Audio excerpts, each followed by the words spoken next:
दोस्तों मध्य प्रदेश के जबलपुर में सत्यप्रकाश जी रहते थे। सिंपल जीवन सिंपल सोच। वो एक स्कूल टीचर थे। सुबह 9 बजे स्कूल चले जाते थे और शाम को 5 बजे वापस घर आ जाते थे। घर पर माँ बाप थे। बच्चे उनके प्राइवेट स्कूल में पढ़ते थे और उनकी बीवी का सिलाई का काम चलता था।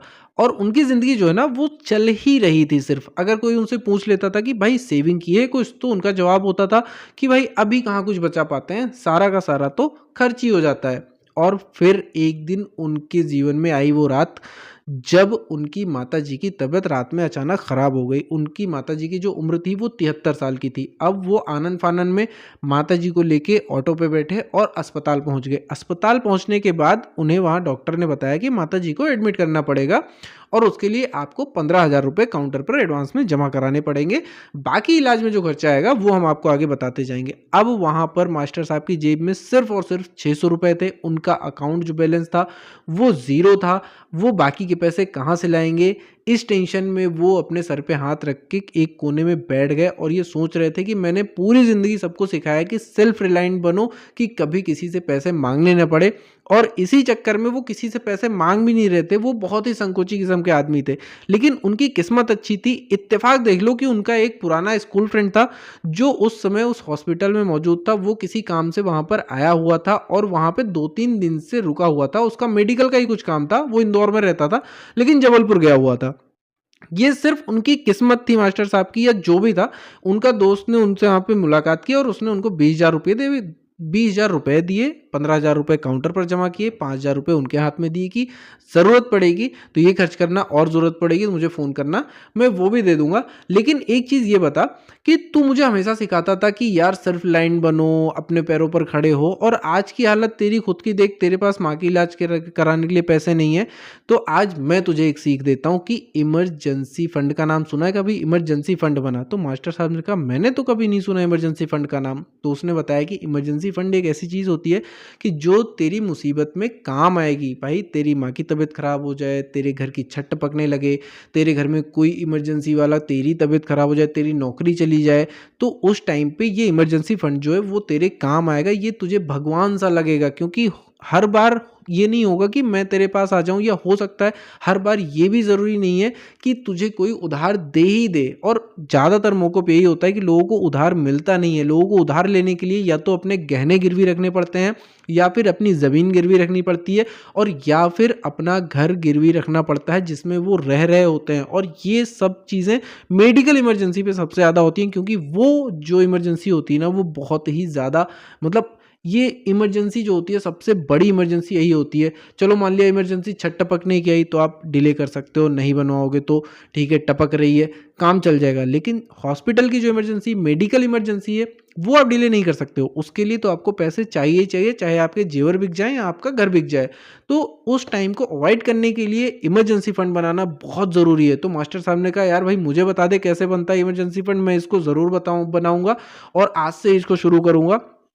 तो उसने उनको बताया, उनके जो दोस्त थे सत्यप्रकाश जी के, उसने उनको बताया कि देख इमरजेंसी फंड ये होता है कि नॉर्मली इमरजेंसी फंड का क्या होता है ना, मैंने पहले भी इमरजेंसी फंड के लिए डेडिकेटेड वीडियो बनाई है, तो अगर आप उसको भी जाके देखें तो और डिटेल में समझ में आएगा। बाकी इसमें भी मैं पूरी डिटेल में बताता हूँ, क्योंकि ये जो मैंने कथा शुरू की है, ये कथा का आज दूसरा अध्याय है। तो इस दूसरे अध्याय कह लो या दूसरा एपिसोड कह लो, इसमें मैं इस चीज़ को समझाते हुए ही चल रहा हूँ स्टोरी के टाइप में, ताकि हर एक आम आदमी को ये चीज़ें समझ में आ सकें। क्योंकि नॉर्मली जब बोल दो ना कि यार इमरजेंसी फंड बनाओ, तो लोग कहते हैं क्या ज़रूरत है इसकी, मुझे तो इसकी ज़रूरत ही नहीं, मेरे पास तो सैलरी आती है, मैं जैसे इतना खर्चा करता हूँ वो भी खर्च कर लूँगा।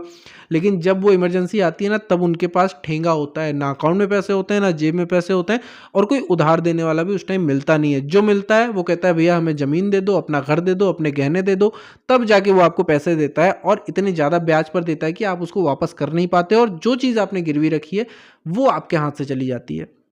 तो ये एक बड़ी समस्या है। तो इमरजेंसी फंड बनाने के लिए नॉर्मली जो एक इमरजेंसी फंड होना चाहिए, लोग कहते हैं कि जो बाकी जगह फाइनेंस जो एडवाइज़र है वो बताते हैं कि भैया 3 से 6 महीने का होना चाहिए आपके पास इमरजेंसी फंड। लेकिन मैं जो कहता हूँ आपके पास कम से कम 6 महीने का तो होना ही चाहिए, और हो सके तो आप 1 साल का इमरजेंसी फंड बना के रखो। अब इमरजेंसी फंड कितना होना चाहिए, ये बहुत बड़ा सवाल होता है सबके साथ कि इमरजेंसी फंड कितना होना चाहिए, 5 लाख, 10 लाख, 15 लाख, 20 लाख, कितना होना चाहिए?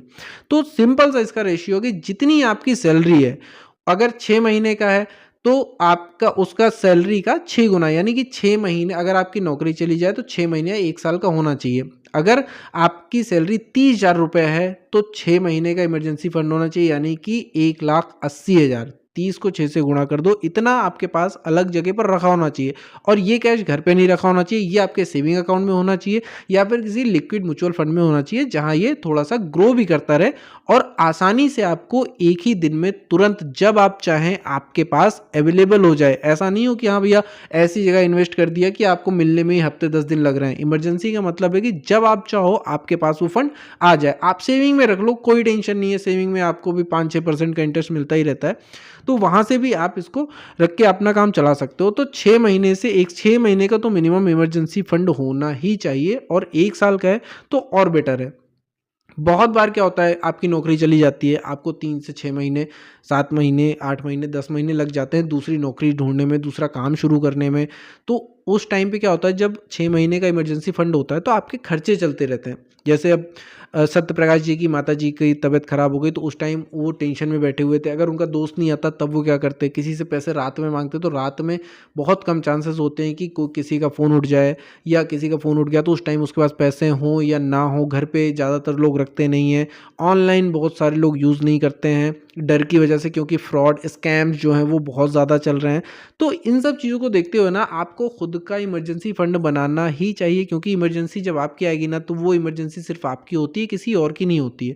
और किसी और से आप उम्मीद करके बैठे हो तो ये ज़रूरी नहीं है कि उस टाइम उसके पास पैसे हों ही, हो सकता है उसके बाद भी अपनी कोई इमरजेंसी चल रही हो। तो इसलिए अपना इमरजेंसी फंड अपना होता है, उसको बना के रखिए। वो इमरजेंसी में आपका भगवान के काम आएगा, भगवान जैसा आपको लगेगा।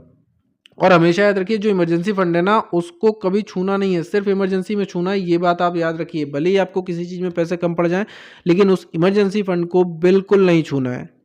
तो ये एपिसोड आपको कैसा लगा? अगर समझ में आया हो तो कमेंट करके बताइए, कोई सवाल है तो वो भी कमेंट करके बताइए। आपके मन में जो भी है वो आप पूछ डालिए, मैं उसका जवाब आपको ज़रूर दूंगा। फिर मिलते हैं अगले अध्याय में, अगले एपिसोड में, एक नई कहानी, एक नई सीख के साथ। जय हिंद, जय भारत।